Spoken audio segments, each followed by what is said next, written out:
Okay, welcome everyone to the April 2026 virtual town hall from IPA. I'm Alex Counts, and as I think probably all of you know, India Philanthropy Alliance is an 8-year-old association of and network of some of the leading Indian charities active in the United States.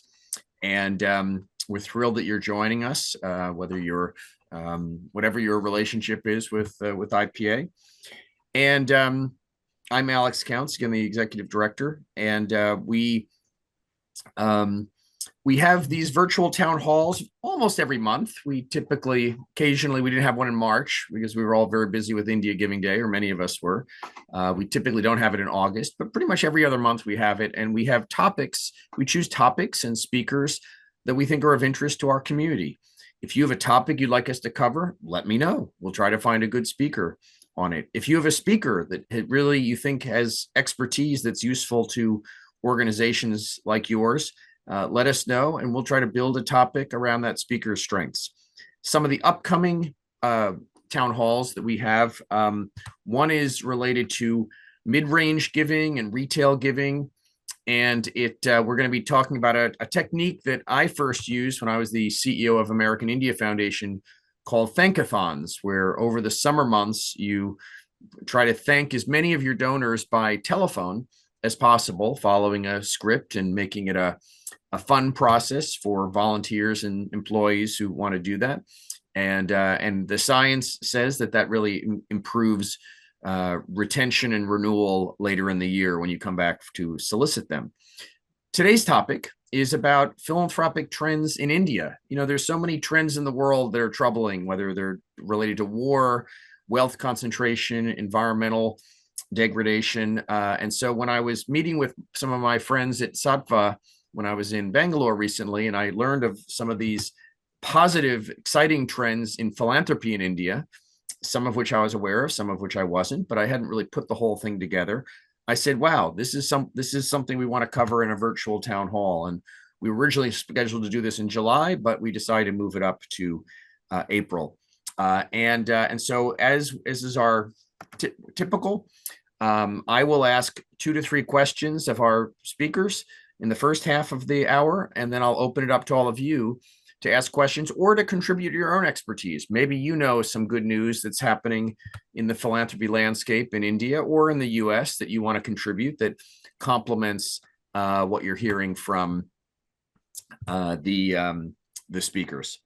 Okay, so I'm going to bring them in here, and give me a second to, here we go. So here is Arun Nathan. And I'll be introducing him and his colleague now, but let me get Shruti on the, here we go. All right. We're not too heavily produced here, but we get the job done more or less. Okay, Arun Nathan, who you see here, is a partner in nonprofit advisory for Sattva. He serves as the primary advisor for Sattva's engagement with nonprofit ecosystem, leading the alignment of strategy with the leadership and board. He is an executive coach and expert in fundraising and strategy development. There's a much longer bio, but I'll spare you that. He's just a great expert, has huge knowledge that's relevant to our community. So welcome, Arun.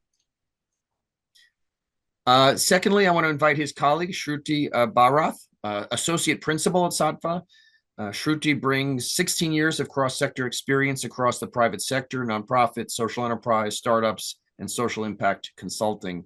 An entrepreneur and leader, she has a proven track record in building and scaling new initiatives, working with diverse stakeholders, solving complex problems.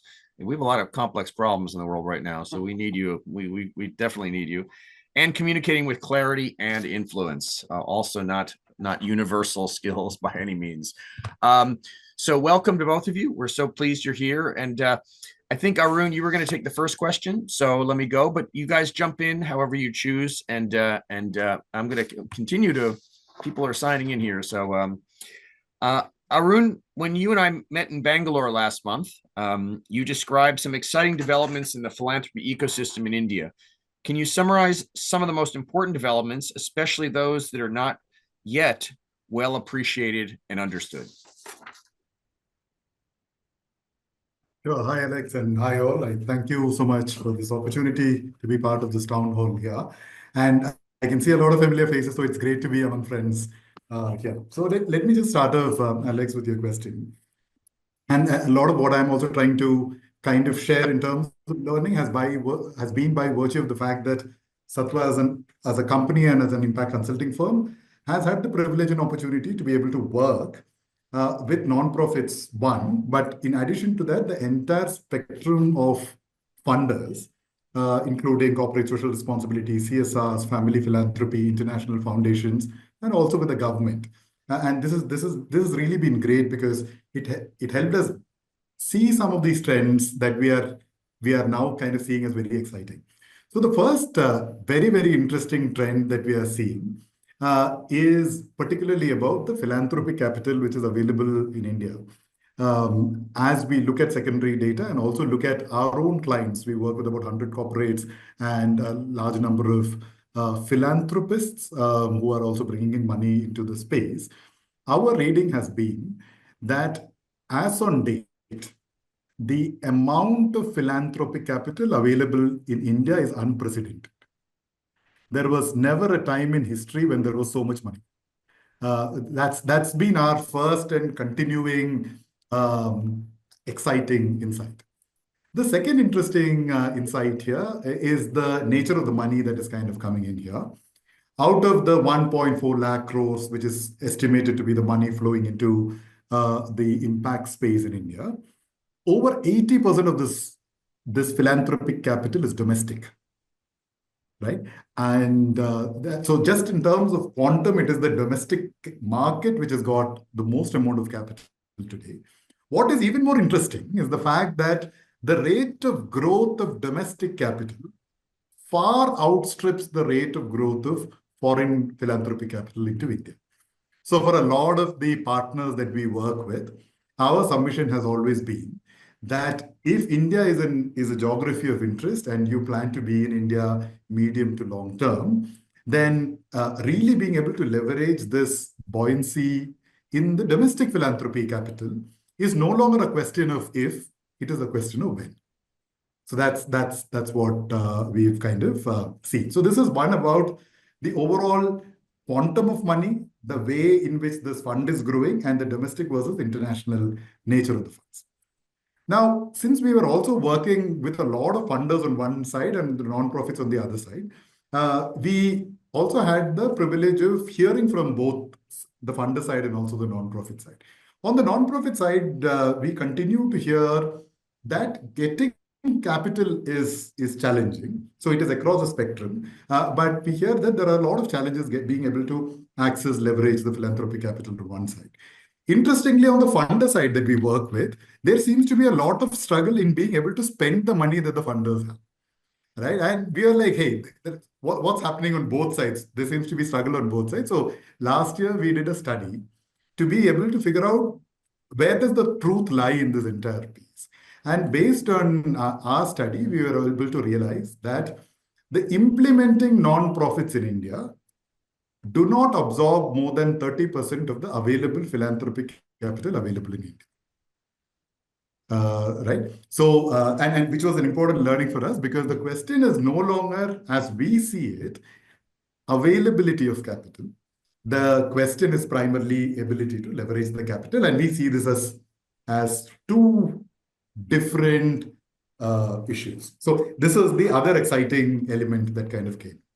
So we went in a little more deeper to understand what is playing out here in this ecosystem. And we realized that when you really look at the capital, and this is something that most of you know better than me, the nature of capital when it comes to domestic versus international is significantly different. Which is one level of change. The other interesting level of change is even within domestic capital, there are three big channels. There is the corporate social responsibility, there is the family philanthropy, and the retail. The nature of capital in all the three is different. So the organizations which have been able to succeed have been able to deeply understand the differences with respect to each one of these channels and then have been able to leverage this. The last insight, and then I'll kind of also stop here, was probably 10 years ago, a non-profit would consider another non-profit as its peer. And in India, now we realize that that's no longer the case. The nature of peers in the new impact sector has changed. Now there are a lot more of new players who are accessing this philanthropic capital over and above the implementing non-profit the way we know it. And that is also adding to the way funds are getting consumed, funds are also getting leveraged and so on. But I'll pause here to see if this makes sense. Before I go to the next question, who are the new players that are competing? Can you just tick off a couple of them, just so there's clarity of what you're saying?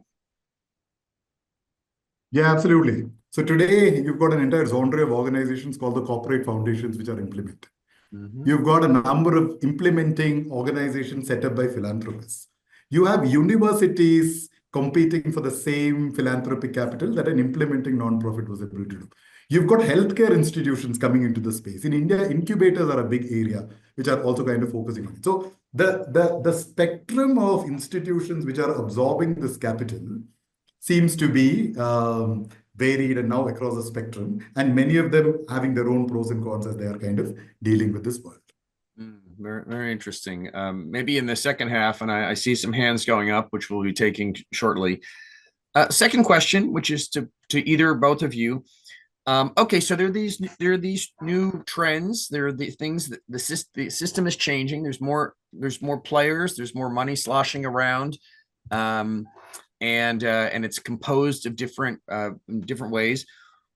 What are some of if you look at the nonprofits that you know and work with and work for, what do you see as some of the most creative and effective ways that these nonprofits in India are taking advantage of these new trends and positive developments? Alex, I'm happy to come in on this question, and thanks for having us again. Good evening, good morning to everyone here. I think Arun sort of very neatly laid out the demand in terms of the supply of capital in India domestically from these various sources very high. And what we've seen is a variety of ways in which the nonprofit ecosystem in India has responded to this. And it's a whole gamut ranging from responding through internal systems and capabilities to also finding innovative ways. So I can lay out a few examples, and I'll invite Arun to also come in here. I think one trend that we've seen increasingly, and I want to use a more sort of business terminology, is organizations that understand sort of a bit of the product market fit and are able to shape their narrative to be to match the donor understanding and frequency. We've seen that in many ways resonate very well with a certain segment of programs and nonprofits, as well as donors that are or funders that are, and by that I mean that bringing them into a narrative that they can understand and get excited by, or get excited about a certain amount of impact at scale, or a certain threshold of impact that they can participate in and build the nation, be part of a compelling narrative. We've seen a lot of organizations do very well in that space. Another example that we've seen work well, and this is maybe more on the on a much more creative side, is really looking at the advisory and the board members, and many times there are members within that board or advisory council that happen to also be philanthropists themselves. And they're able to really, because of their social equity and who they're connected with, are able to really, amplify the message of the nonprofit organization among their networks. And they're very creative examples of how that has been, we've gotten people excited about it. We've in fact recently noted an organization that ran a very creative sort of auction and brought in a lot of interested donors. It was a closed door event. Got people really excited about an idea on nation building, but also made it fun and got people in to have a little bit of a good time as well. So we've seen formats like that work. We've also seen organizations where very sort of founder or CEO-led fundraising, and really build a very strong muscle in terms of taking it in a classic sort of target-based format, saying, hey, I'm going to meet maybe 5-8 interested donors or funders every week, and really going after it from a planned pipeline perspective, if you will. So we see things across the gamut in terms of organizations responding. I just took a few examples to give a sense of what we're seeing. We're seeing folks respond more driven by personal ambition in some cases, others who are leveraging their board and the social equity of their advisors on their board. We're seeing folks use creative formats in order to bring people in on a narrative. And we're also seeing folks who are, as Arun alluded to, use right channels based on their own strengths. So in some cases, you'd have organizations that are well equipped to say go down the path of retail fundraising, and really double down on that in terms of being able to use the right platforms, ensure that the messaging is fairly tight, and be able to really bring in a good deal of retail fundraising through a channel. There are some folks who look at a more multi-channel format. All this to say that all of these approaches have had, with the right intentionality, with the right sort of science and combination of art, really have unlocked a fair deal of capital for a lot of these organizations that we're talking about. I'm sorry, I haven't named anyone in specific just to sort of protect the interests of these organizations, but these are some examples and creative formats that we've seen. I just want to invite Arun in case he has anything to add on this space. Yeah, thanks, Shruti. There are just to kind of add on to what Shruti was mentioning, there are a couple of very interesting elements that we are also seeing in addition to most of the points that Shruti has covered. The first thing that I'm also seeing is most of the nonprofits are very strong in terms of being able to put across a narrative on the social problem that they are solving, right? And in that context, the narrative is about the issue, and the narrative is about the nonprofit which is trying to solve the problem. In the domestic philanthropy contexts, we have seen that the funders primarily come in not as just the funders. So, for example, if you look at CSR today, if you look at an international foundation supporting a nonprofit in India, the overall theme is, hey, you know what you want to do. We trust you with the work because you understand the field deeply. Why don't I provide you the capital so that you are able to create the impact that you want to create? When you look at a CSR, and CSR today is about 35,000 crores in India, CSR is not coming and saying that. CSR is coming, hey, I have an agenda, right? And I am a player as much as you are. Can we really look at a shared agenda here? And this is a very, very different view that one segment of the funders are bringing in. Organizations who've really been able to look at this segment in this way, or moving from a funding lens to a partnership lens, we've seen have leveraged this significantly.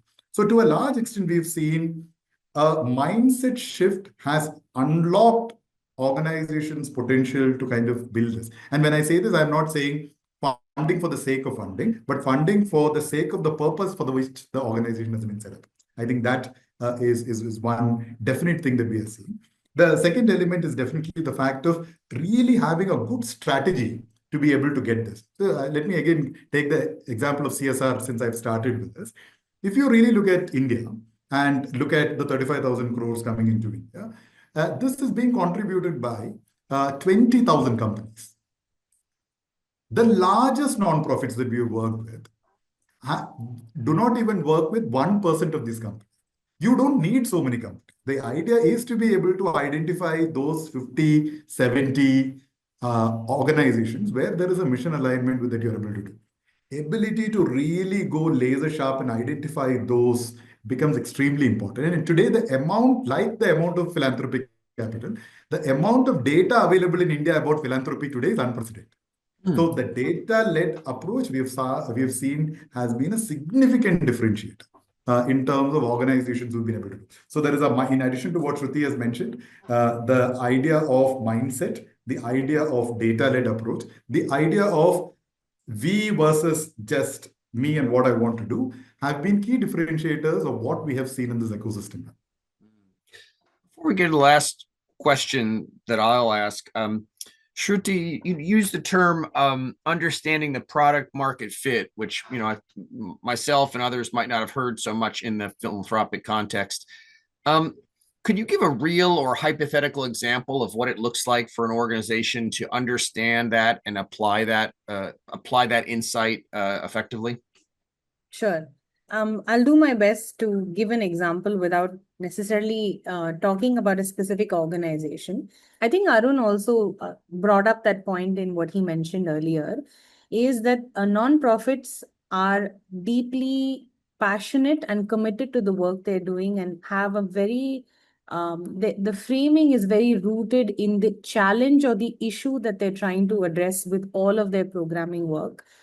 Typically, when you are working with a funder or a CSR donor in the context of India, you're working with an individual or a set of individuals on the other side who may not fully appreciate or understand the extent or depth of that challenge or the extent of that social issue or what have you that the organization is dealing with.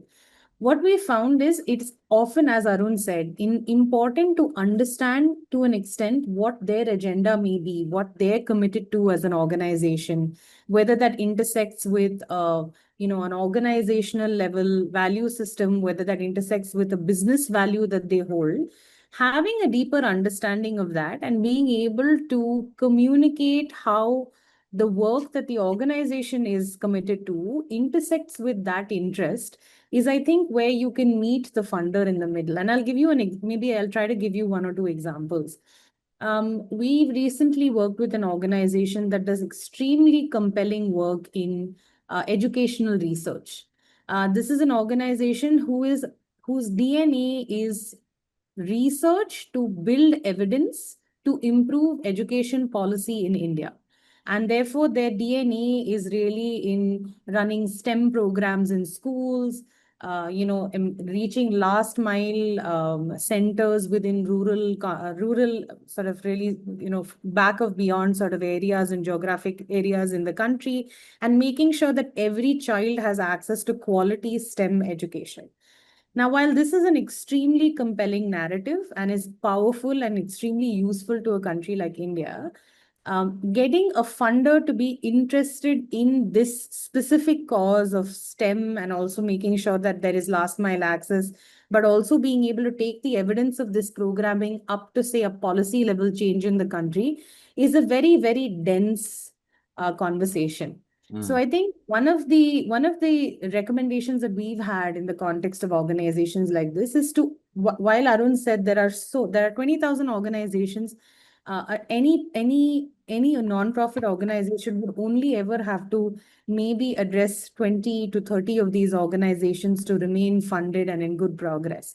And therefore, to be able to have that conversation with a corresponding funder on the other side would begin by recognizing what is their agenda. How are they invested in education? What part of the problem do they feel like they want to be part of? Or what is their narrative internally? And finding points of intersection that allow your program or your product, as it were. And I'm calling it product because I'm giving it a more tangible experience of saying there are very measurable outcomes of every single unit of work that a nonprofit does, and being able to fit the agenda and the value system of the counterpart that you're talking to. And this is just one of many examples I can talk about.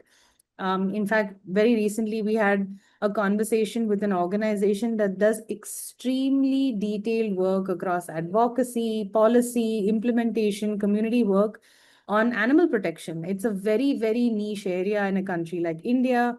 It's also riddled with several layers of maybe cultural nuance and social norms, etc.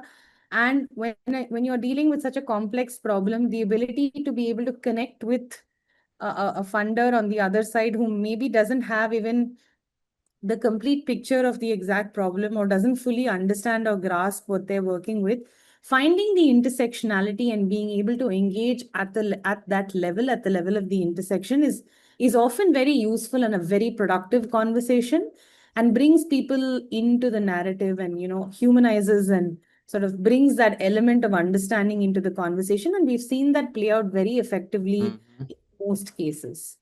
I hope that was able to illustrate the point I was making. That was good. And part of it sounds like one of my fundraising mantras, which I summarize in just the phrase "Know thy donor." And if you understand who you're negotiating with and trying to come up with a partnership with, you're going to be able to operate a lot better. So imagine that both of you have been joined a board of a nonprofit that hasn't really been keeping up on these trends.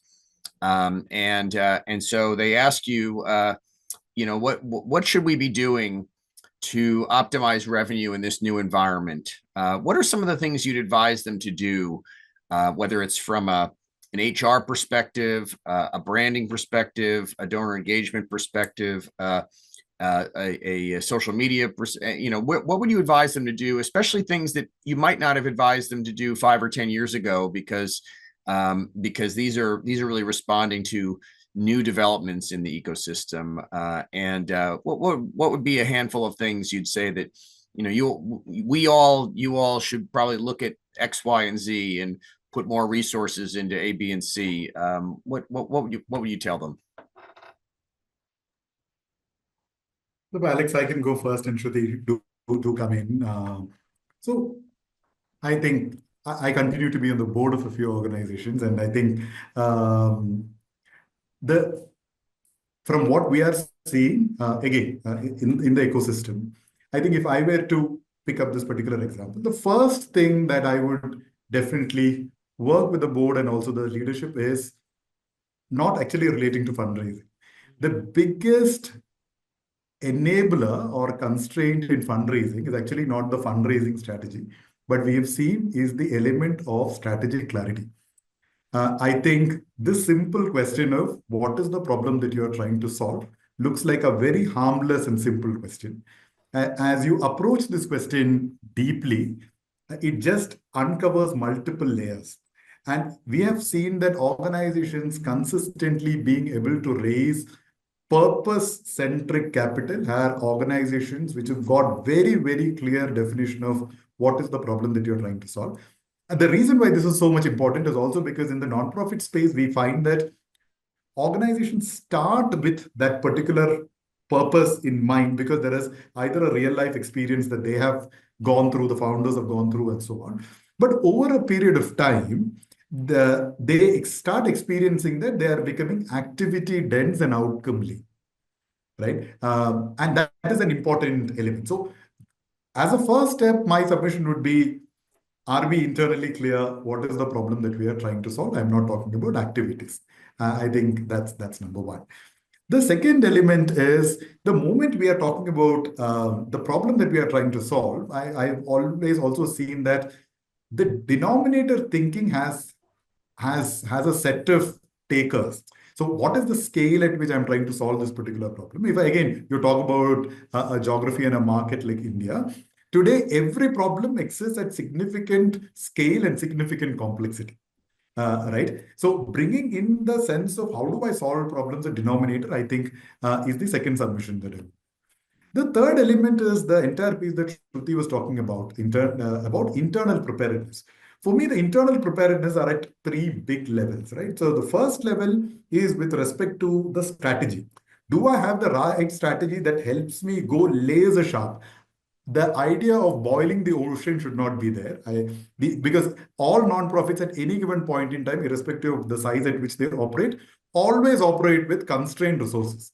So the question is, what is the return on investment that I have in terms of the 3 people that I have, the 4 programs that I'm running, and the travel budget that I have, right? So how do I maximize return? So having a very effective strategy becomes important. The second element is the submission that fundraising is not a fundraising team's problem. Fundraising is a fundraising team's plus the CEO plus the board's piece. We have seen that in cases where organizations have brought this alignment together, they've been turbocharged in terms of how they've been able to achieve this, right? The third element is, do we have the right systems and processes in place? And the reason why I'm saying this is because today, a number of organizations making transition from international funding to domestic funding, feel this significant sense of frustration when they have a domestic funder turning around and saying, I want a monthly progress report. Right?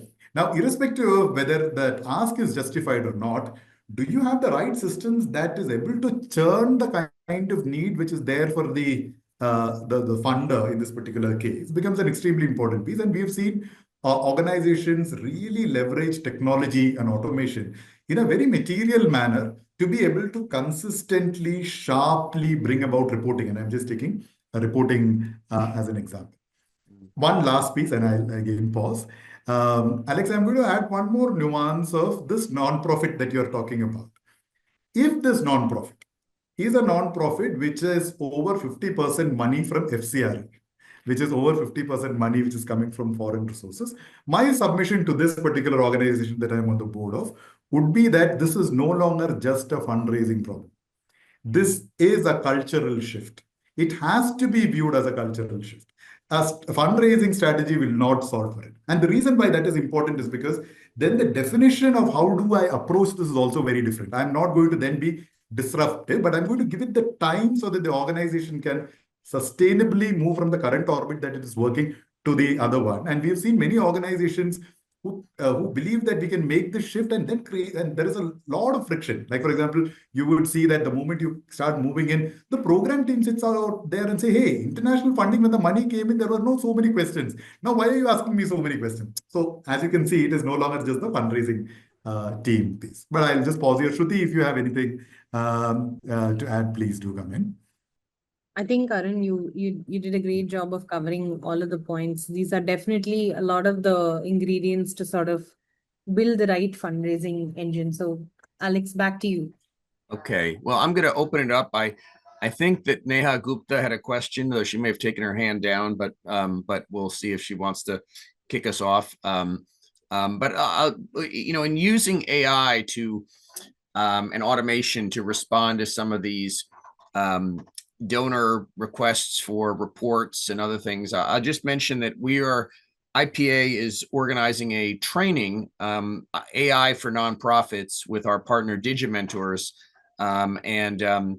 It's going to be beginning in about 2 weeks.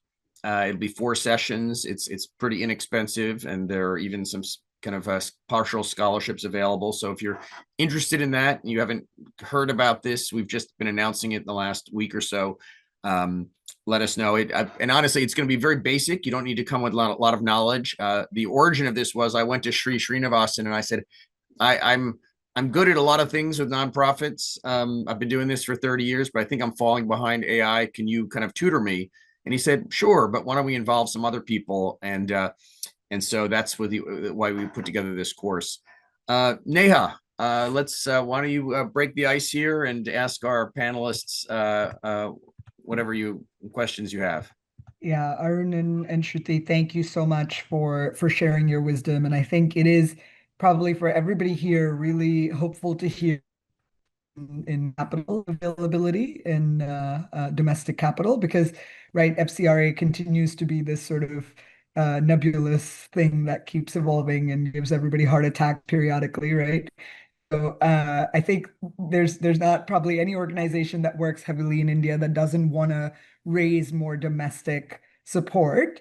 I think what would be great, just to the example of reporting, are there specific trends or patterns you have seen between international funders versus domestic funders that organizations just should keep in mind as they think about this cultural shift for themselves? Hey, Neha, I think that's a great question. And I can share with you what we are seeing and what we usually recommend to our partners, right?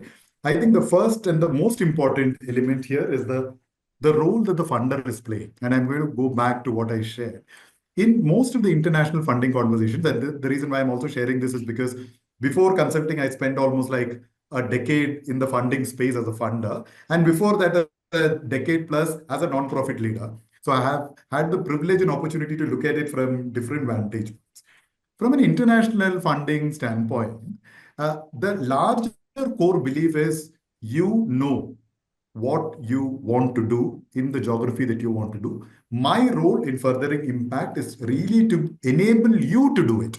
And so I am able to bring in the capital. And that's the reason why you would find that a lot of FCRA capital that comes into non-profits are either capital which are flexible, right? It operates from a standpoint of, hey, you do the work. In many cases, we've also seen money being unrestricted and so on and so forth. So that is the nature of the capital. And I think that is the belief that drives the deployment of the capital. When you look at India and the domestic capital, the first shift is this. Like, for example, today, let us look at the corporate social responsibility, CSR today, which is over the last decade proved to be one of the largest channels of domestic capital. When CSR started about 10, 11 years ago, a lot of companies, in fact, most of them, considered this as a compliance requirement, which primarily means that you spend this particular money and you are done with it. Over a period of time, and there is a very interesting data. Like, for example, we do this annual report of CSR every year. And I'll just quote a very, very interesting figure. This year, right, for the last data that has been released for FY24, and please bear in mind that we started from an era where we talked about compliance, which was about 2%. The current data shows that out of the 20,000 companies, today, more than 57% companies spend more than 2%. Right? Now, any company which is spending more than 2%, if it is more than 50%, then clearly it is not an anomaly. There is something which is more interesting that is happening in this particular space. And that we think is an extremely important element for non-profit partners to unpack. And so we went in, unpacked that particular piece, and we figured out that today, while corporates started it from a standpoint of, okay, we need to meet compliance, they over a period of time realized that, hey, this money can have significant amount of value over and above compliance. And that is where this entire idea of the shared value has come in, which primarily means today the company is looking for much more value over and beyond compliance in the impact space. So this is not to say that there is no impact, but within the impact, can the money create impact? Can the money create compliance requirement? And can it create more value for us? Right? This is the reason why you will find that the BFSI sector, which is banking and financial sector, the industry, the way it invests money in philanthropy causes is different from where the pharma company introduces, because the idea of shared value is very different. So going back to your question, Neha, I think it becomes important to really unpack what is the shared value that you should be able to unlock from a non-profit standpoint, because you don't have to do shared value with everyone. You don't need 20,000 companies. So let us say, for example, I am working on the space of livelihoods. I need to be able to look at a set and slice of companies for whom livelihoods is shared value, right? And then I go absolutely targeted. And I'm not going into ITES, right? I am going at BFSI as a company, right? So discovering shared value, I think, becomes extremely important.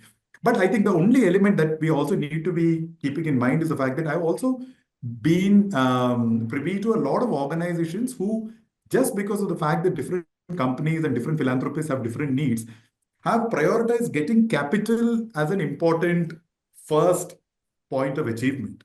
And over a period of time, started experiencing a mission drift of saying, oh my God, this is not what we are set up to kind of achieve. So really being able to look at the shared value in line with what I want to solve as a nonprofit, I think in our mind is a very, very important mantra. I'll just also share one quick element, and this is a conversation that we have with our nonprofit partners. Our submission to a lot of nonprofits, while we do a lot of work with funders, is the amount of empathy a nonprofit partner brings to the community it works with, right? If they are able to bring in that level of empathy to a funder, we've seen mindset shift. So, for example, today in many conversations, we hear nonprofits coming in and say, oh my God, this particular funder asks 100 different things. They don't even understand the reality of what is happening here. And why can't they just give us the money and be done with it? And I've personally gone through this experience of being a CSR head for 3 companies. The constraints under which a CSR head operates is so very different, right? Compared to what organizations understand. And where we have seen nonprofits really being able to take a step back and say, hey, what is the problem that you want to solve?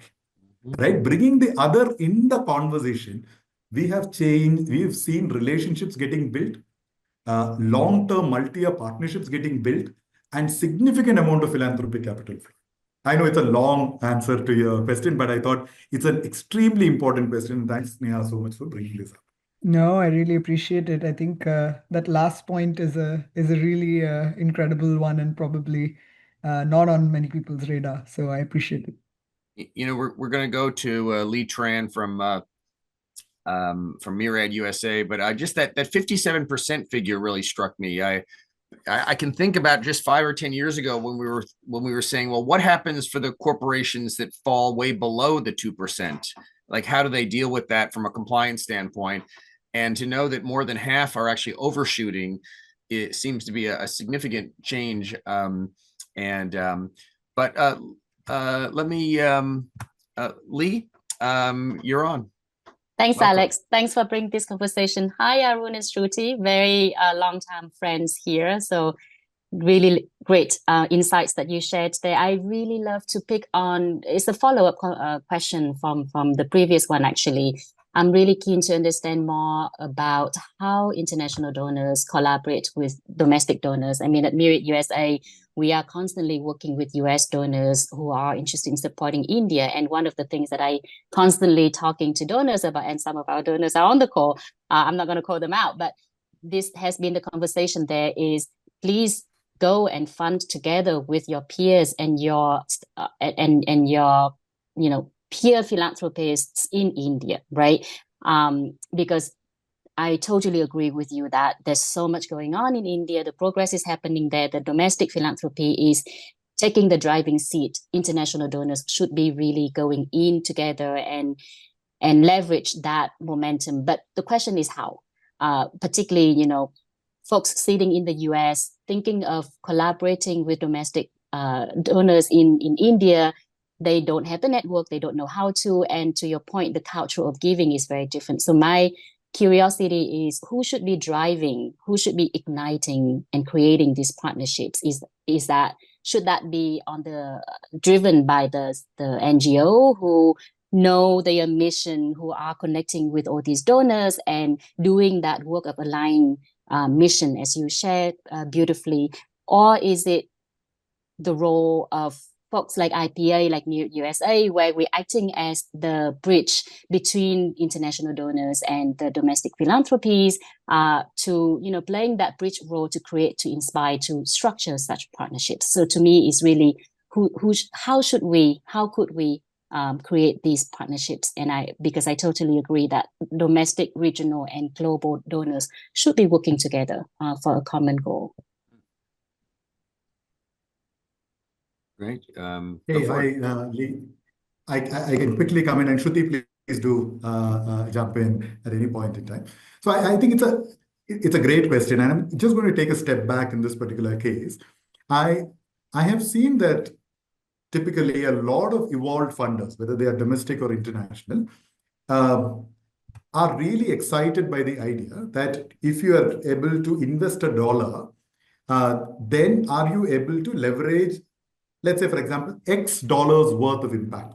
And that is what has led to a lot of international funders and domestic funders supporting nonprofits, to do direct delivery in terms of the work, but also work with government. And that is where you find that there is a lot of systems and systems related work.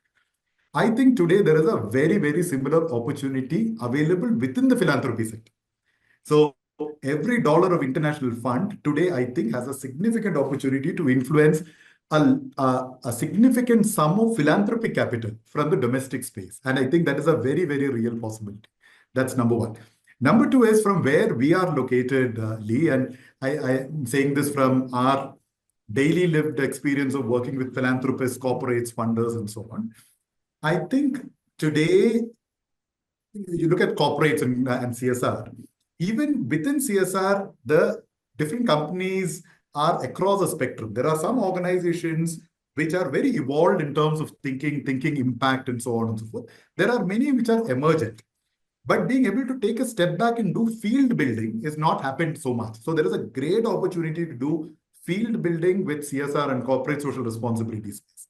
The other, and this is like my favorite idea, is the fact that I strongly believe that in India, where CSR was 10 years ago, is where family philanthropy is today, which primarily means the family philanthropy in India at scale is very emergent. About 3 years ago, when I used to work with my nonprofit partners, I used to have a slide which primarily used to say that the number of dollar millionaires in India was 6,000. Today, I have updated my slide and it is 13,000. Estimates say that in the next 2.5 to 3 years, it is going to get to 18,000, right? So the amount of wealth getting created in India is significant.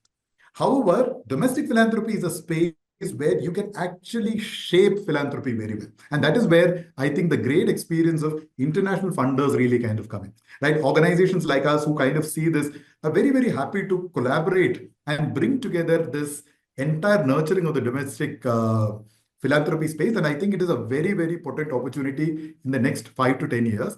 I think organizations like IPA or evolved visionary nonprofits can take up this role, and there is significant opportunity.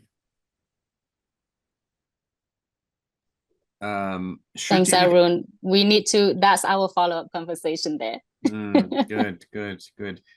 Shruti, anything to say before we go to the next one? No? Okay.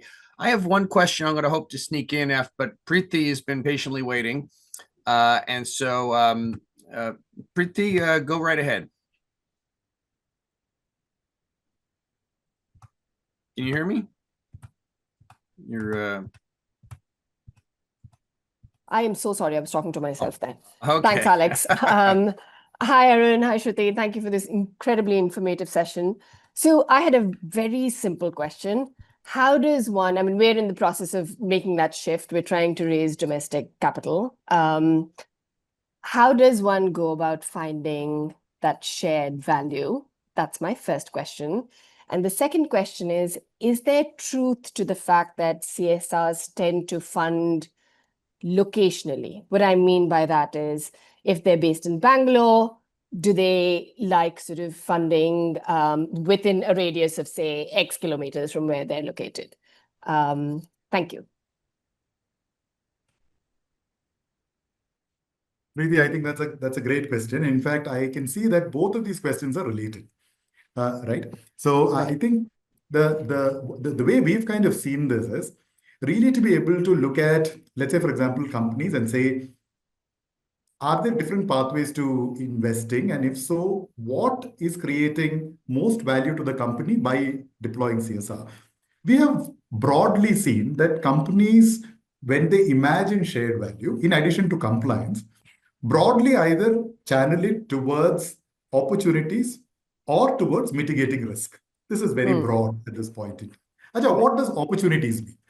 We have seen that opportunities could mean different things. Now, let us say, for example, and this is an example of my own work that I had done with one of the largest private banks in India. Right. For us, one of the critical areas where we wanted to focus was on new market development. Right? So we wanted to get into rural areas, and we were a financial institution. Capital deployment was important. So a lot of our CSR was focused on those new geographies where my business was expanding into, right? And today, you can actually really look at data, the kind of projects that companies have invested in, annual reports, sustainability reports, and that will give you a very, very clear sense and trend of what is this company caring for, right? And related to that is this particular place, right? If you look at organizations, there are a set of companies which invest in location and place-based CSR. Right. But again, when you wear the lens of shared value, you ask this question, hey, but why are you doing this? And you will find that there are interesting trends. So for example, companies which have, let's say, for example, in the extractive industry, you have your mines, plants there, or you have factories there. These are assets which are not movable, which primarily means that now the community around me is as much as an opportunity as it is a risk. Now, there is an opportunity for me to create impact there. And so you will find that most of the organizations and companies which have got plans will have a CSR at the head office level. So there is some amount of CSR spend there, but they make sure that there is plant-based CSR also happening. However, you will not find that in ITITS companies. So as I was saying, the in some cases, you will find that companies have a sense of shared value. And when you really focus on it, you will find that at industry level, there is this imagination of shared value. And that is what we do when we work with organizations on really crafting the fundraising strategy. We say, no, don't boil the ocean. Figure out Pareto's law. What is that 20% that will give you 80% value? Right? Yeah. Go absolutely in. Okay, so these are the two industries that align with you. Within these two industries, these are these 20 organizations. Because identification of organizations is just one part of the story. How do you really ensure that you have a growing account becomes extremely important. So thank you so much for the great question. No, thank you for that. Thank you. We're going to get to hopefully Nalini's question in the chat in a second, but I want to go back to the thought experiment of you all advising or maybe sitting on a board and you know and you do. So imagine a scenario where your Indian NGO has had a head of fundraising who has been in place for 15 years, and he or she has done a good job, but is struggling in this new environment, and is just decided that she or he is going to retire, and so there's an opening, and so again, you know, this person was very good in the old paradigm, sending reports to foreign donors, things like that. So when you're looking to replace this person for where the sector is today and where it's likely to be in 5 or 10 years, let's say 5 years, fundraisers, you know, the tenure is not as long as we'd like it to be. Where would you be looking for a head of fundraising? What skills would you place the most value on? Which would you place less value on? So that someone can really perform well, and, you know, knowing that the CEO and the board are very important and the team, but it's a crucial role, head of fundraising. What skills you're looking at? What industries might you search for them from, and how are you going to bring them on board, and perhaps what might you need to change in terms of your incentives and compensation structure to attract the best person?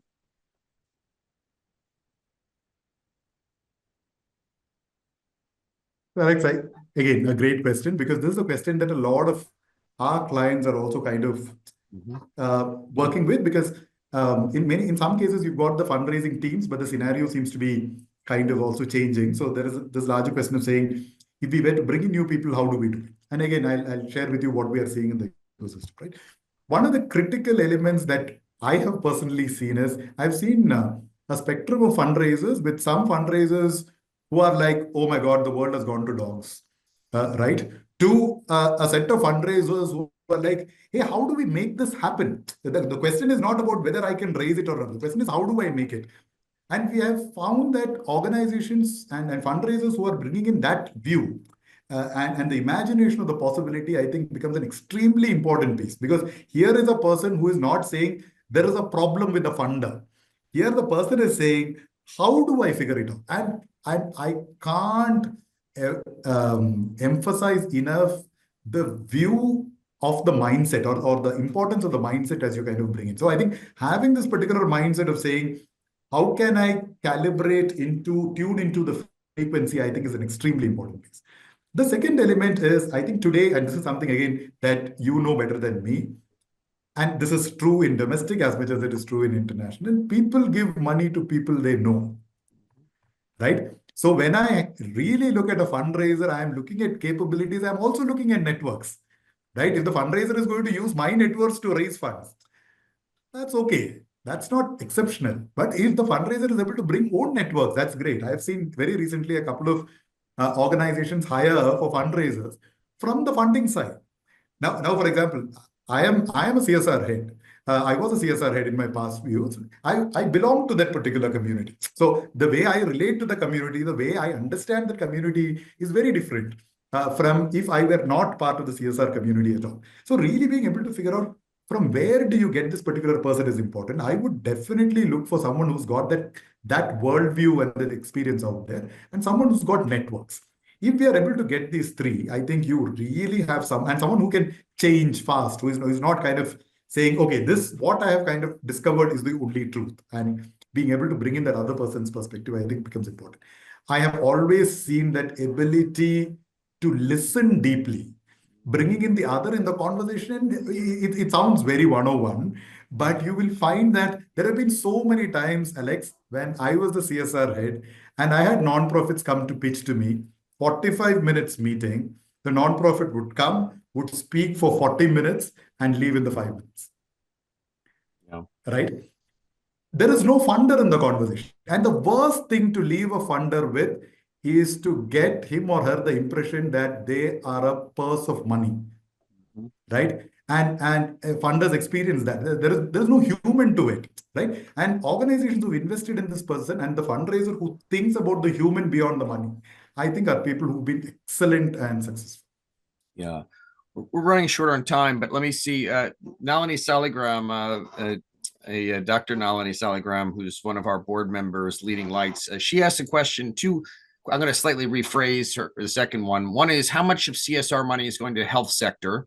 If you have a guess, or maybe you know pretty much exactly. But second of all, she asks about what is the role of philanthropy in diabetes prevention, which is what she's focused on. But I'll broaden it a little bit to philanthropy in doing prevention work generally. Prevention work, whether you're trying to prevent deaths from natural disasters through preparation or negative health outcomes or other types of things. Raising money for prevention is tough, but some people do it really well. So what's going to health, and how do you raise money in this environment for prevention? Any insights? Yeah, I think, hi, Nalini. I think again. Hi, Arun. Thanks. So And thanks first for is, the shift, Alex. It's correct. super. So first of all, health is the second most funded thematic area in India. Right? So and this is not just in CSR. This is also in family philanthropy. So this is a space where there is money. That's number one. Number two is we have seen education is first. Education is first. Then you go on to health. Then health has consistently during COVID it spiked, but then it settled down. But it consistently is out of the top three, one of them, and we are not seeing the trend changing. That's number one. Number two, I think, is there is a way to bring in money not only in diabetes prevention but a range of prevention related pieces. A lot of that goes back to how the narrative gets built and how does it appeal to the shared value. And that is an extremely critical element. And if we are able to craft that well, I think it becomes important. Now, for example, you take diabetes and look at different market segments of customers and see if there is any relationship there. Like, for example, I'll give you an example, and this is not diabetes, but a real life example where we were talking about the menstrual health and the sexual and reproductive health of women. Now, that is a subject. We were kind of working with the garment factories in India. And we were able to, now garment factories in India and menstrual health, I don't know whether they are related. But as we kind of went in, we were able to make a point that more the sexual and reproductive health and health issues of women are remaining unaddressed. It directly impacts three critical elements. One, productivity. Two, absenteeism. Three, attrition. All these three things a business understands. Right? They may not understand menstrual health, but now they are able to see, oh my God, okay, this is kind of relating. So again, going back to this understanding of how do we build shared narratives, I have seen kind of good or really strong organizations bringing this narrative together so that I understand and you also understand, and where is shared value then. So I'm just kind of leaving it there, but I think there is a great possibility to do it. I was the CSR head of Landmark. The Jagtianis were investing in diabetes prevention in a significant manner. So I think there is capital available. Great. Thank you. Okay. Well, we're out of time. I have a couple other questions we're coming up, but we'll have to defer those. I just want, on behalf of all of us, thank you, Arun. Thank you, Shruti, for joining us here today, for all the service you've given to members of our community over the years. And we look forward to having you back, and we look forward to continuing collaboration with you. Hey, thank you so much, Alex. We are there in the school week, just in case any one of you are there. Very happy to catch up for a cup of coffee. But thank you so much for this opportunity. It's been a delight having this conversation. Very good. And please come back for future virtual town halls, one next week on mid-range giving, retail giving, and the practice of thankathons, which we'll be hearing more about from an expert on that. So thank you all, and have a good rest of the week and weekend. Bye-bye. Thank you. Thank you. Bye-bye. Thank